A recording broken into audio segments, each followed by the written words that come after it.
Okay, so we're recording. Just want to say thank you very much for my dad. He's joining us on this feed. We're going to have a frank discussion about health, as we both have slightly different opinions, born in different generations and different views and aspects on health. And I just thought it'd be a really nice idea around Father's Day to discuss those different thoughts. Not to say that either of us are right in our opinions or either of us are wrong in our opinions, but just to have a nice, frank, open discussion. It's something as father and son we've never done before. Appreciate you joining today, Dad, because you have had a long day and you've taken some time out of your busy schedule to do this. A background for me, if you haven't joined one of my feeds before, my name's Tom. I'm a chiropractor, work up in Lincoln. We have a family practice, and I speak around the county and around the world on health and well-being. And I'm in my 30s. I've got my dad on the feed, and my dad's name is Peter. And he's just going to say a couple of words about him and his background, and then we're going to go in and ask ourselves a few questions to see each other's opinions on health. So if you could give us a little background on you, Dad, that'd be great. Okay, my name's Peter. I'm coming up to retirement. Tom and I do have slightly different ideas of health and well-being. My job involves sitting on my backside most of the time. I work in an office. I spend a lot of time driving and traveling. I'm quite keen that as I come up to retirement, I maintain my fitness and I want to make the most of the time I've got. Perfect. Well, thank you very much. So we prepared 3 questions for each other. We've informed each other what we're going to ask, but we have no idea what the answers are going to be. So I'm going to go ahead and ask you my first question.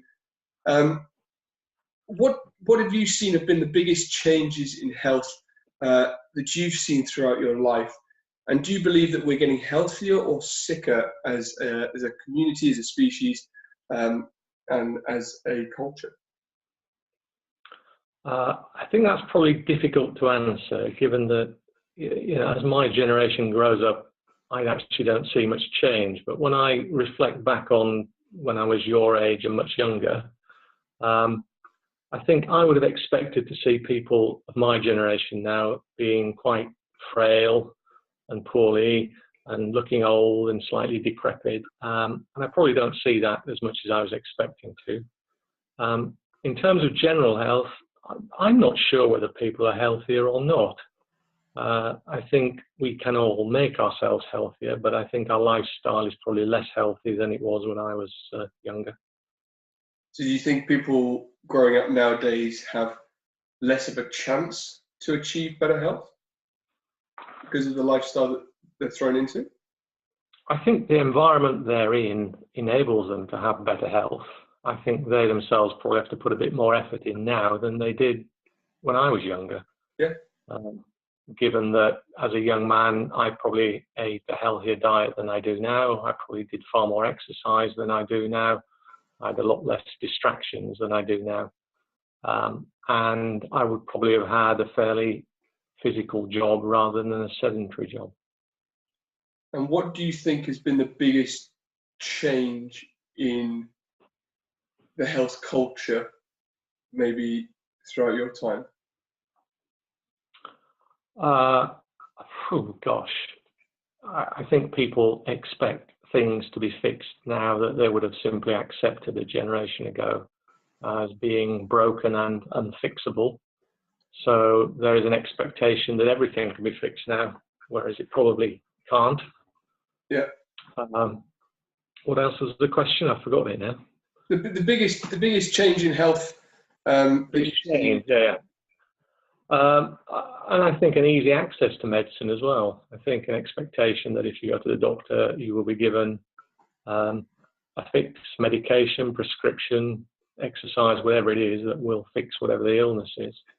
I think there have been genuine advances in the wider medication for children, for young people.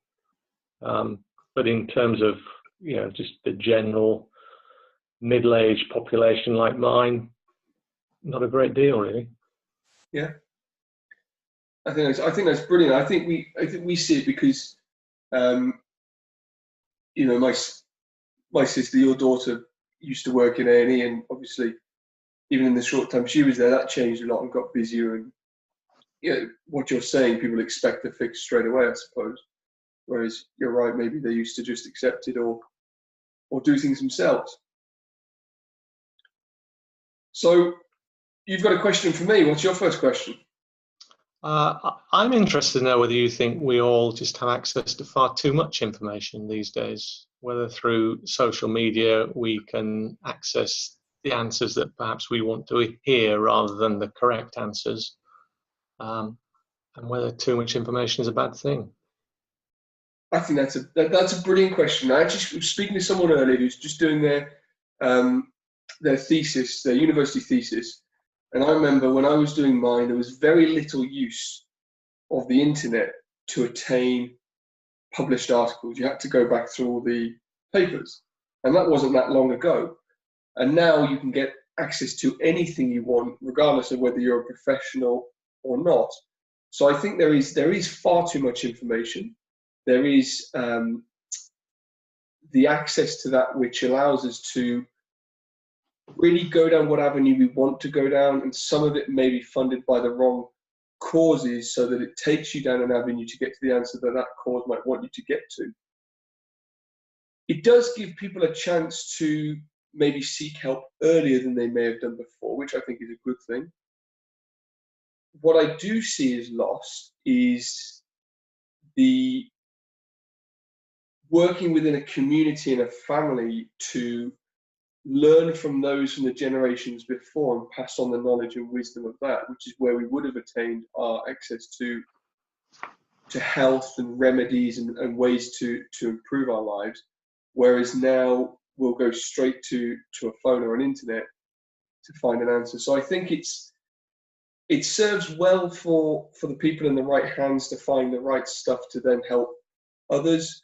But I think for everybody, there maybe is too much information which can breed fear in a population, which is never good for attaining health. But it also puts pressure on you as a professional to be right, because I'm always going to check what you tell me. Very true.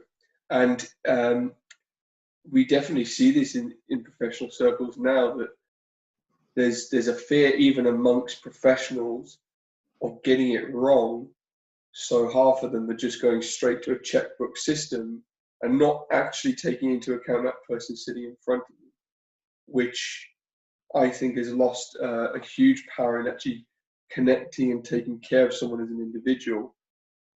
So, you know, it's definitely right. What I do in my practice is I would accept anybody in, but I would say that it's going to take more effort than maybe you've read up online, and I'm not the person who's going to get you better. It's going to be a joint venture to work through to get some level of result. Yeah. Lovely. So my next question to you is, where does health come from?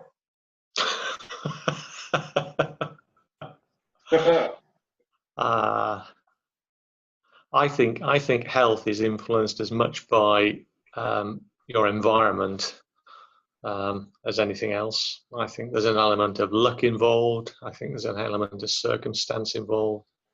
And the biggest thing is where you're born and what you have access to, really. I mean, yes, a lot of it is down to the individual to maintain a healthy lifestyle, but unless all the factors are lined up for you, it's a struggle. I think so, and I think there's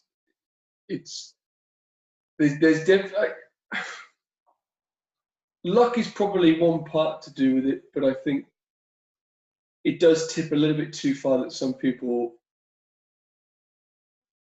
accept what they've got maybe a bit too much, in terms of maybe the previous question we were asking. They'll read up and say they've got something and then just accept that path, and it potentially becomes a self-fulfilling prophecy in that way of where their health is going to go.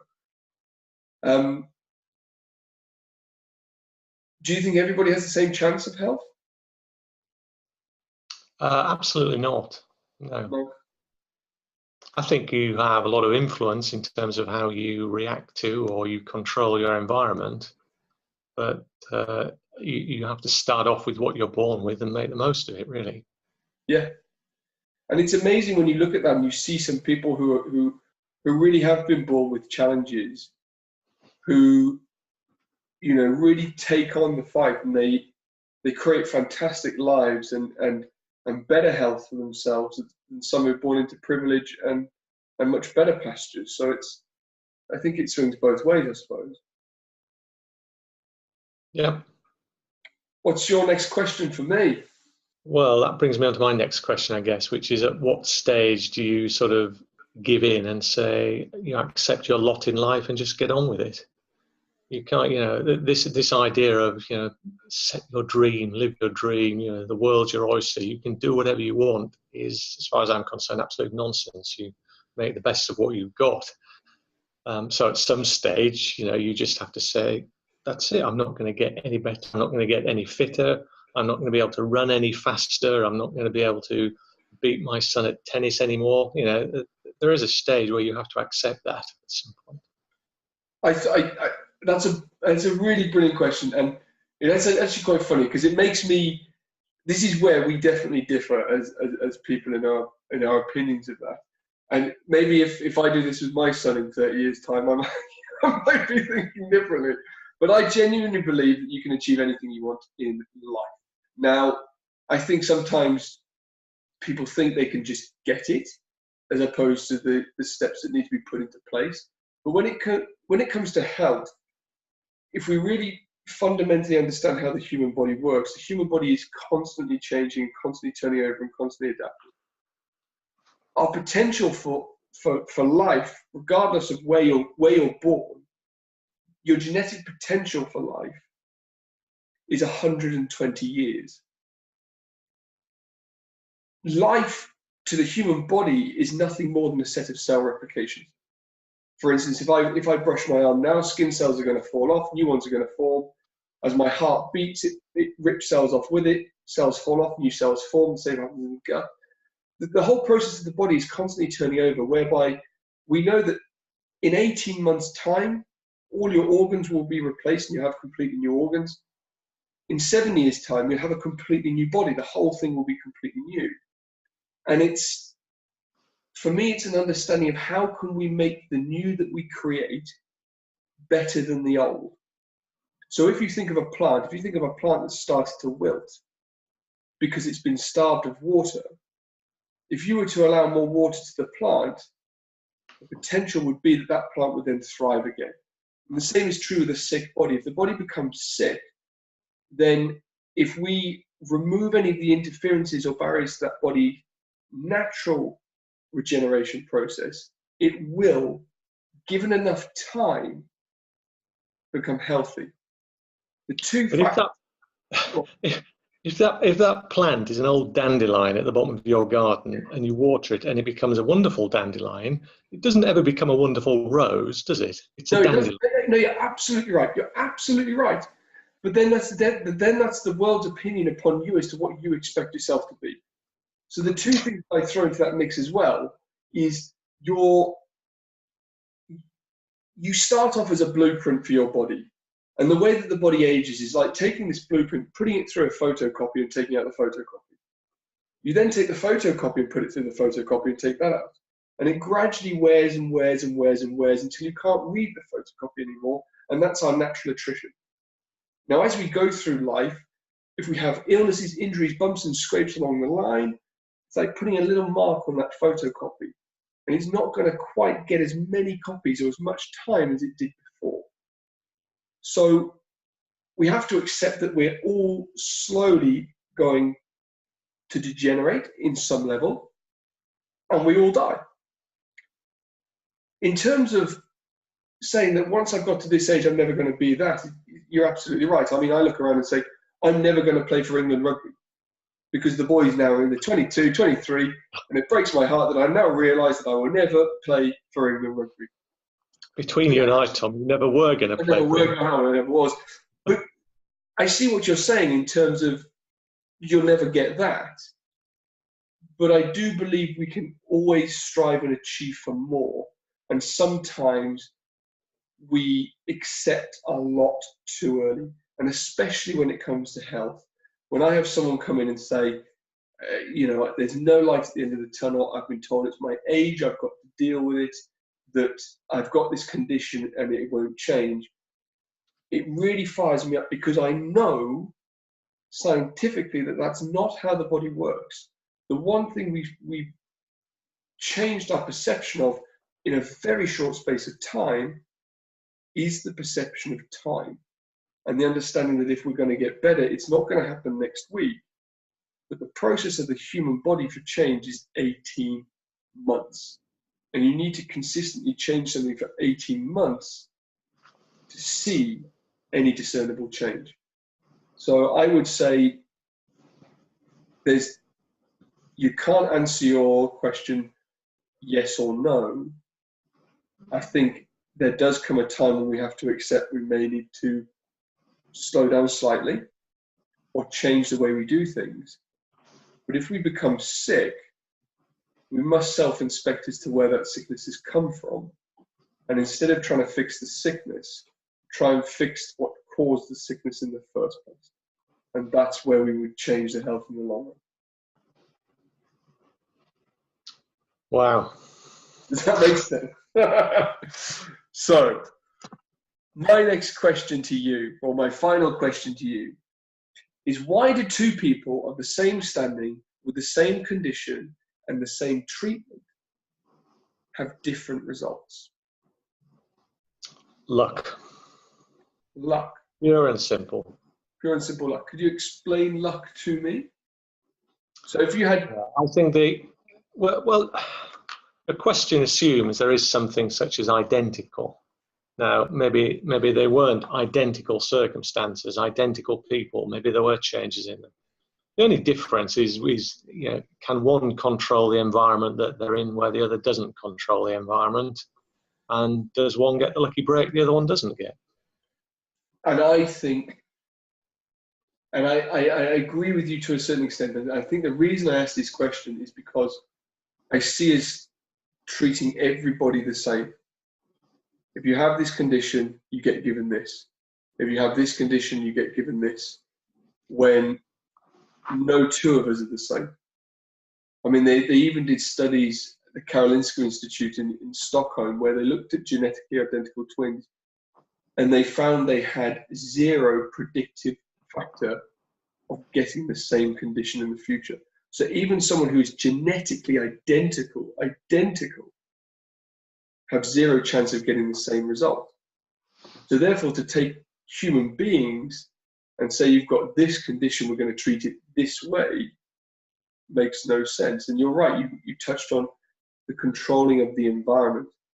So I think that's huge. And you're right, luck is part of it, but I think luck comes down to, have you been lucky enough to come across the right knowledge to help guide the way that you would potentially heal?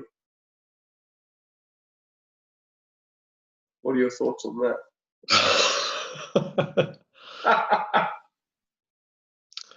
I don't know. I thought you were asking a question about identical circumstances, and what you're saying is that you want to treat people on an individual basis, not on the fact that they presented with these circumstances, these conditions. This is the treatment.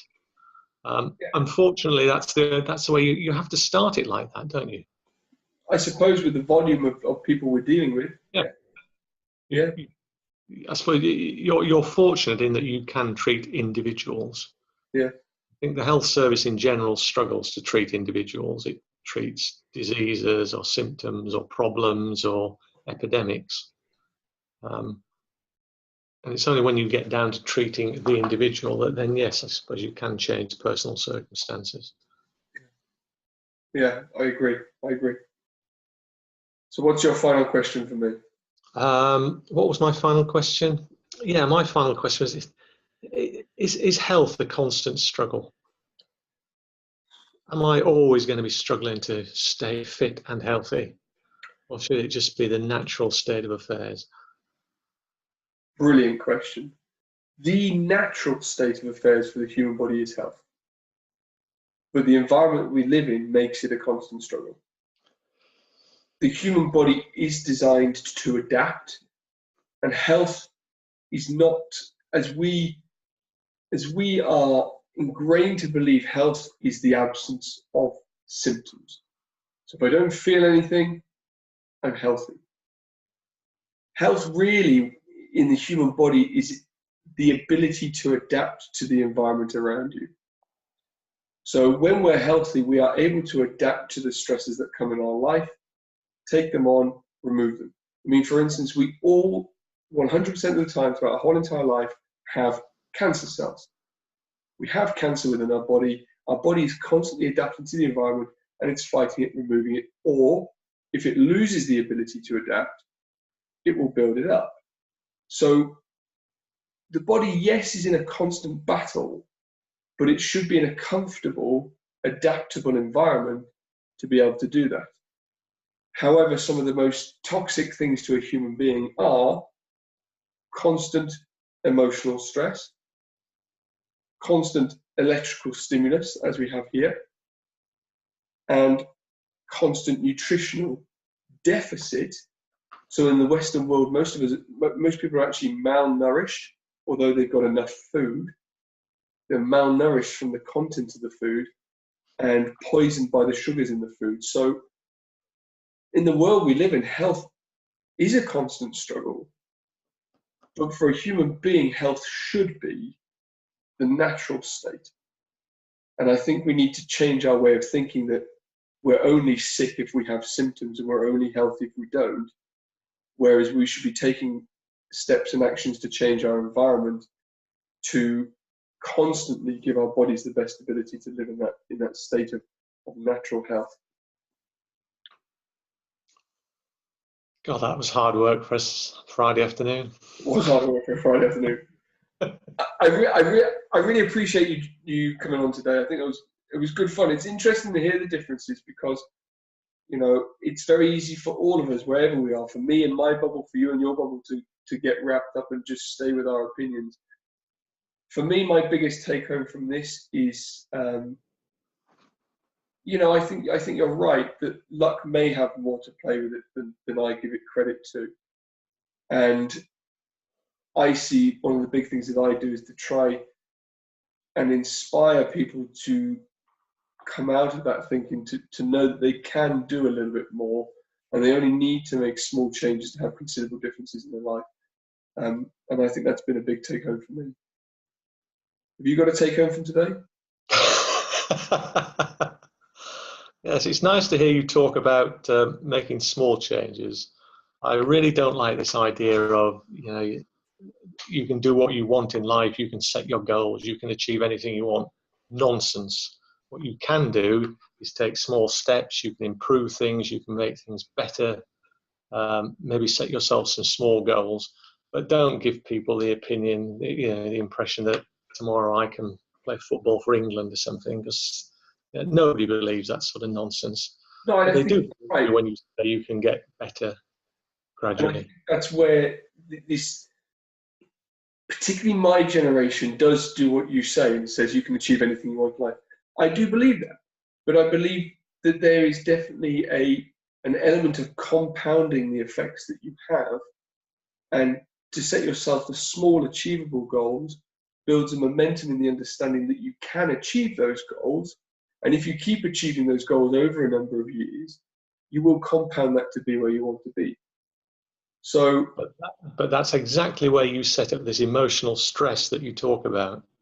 If all of these people think, I've got to reach that goal, all my peers are reaching it, look what they're doing, look what I'm not doing, you're just setting the emotional situation. That's a bad part. I believe social media has to do with it. So I think the biggest thing people need to do is understand what they truly want for themselves in themselves.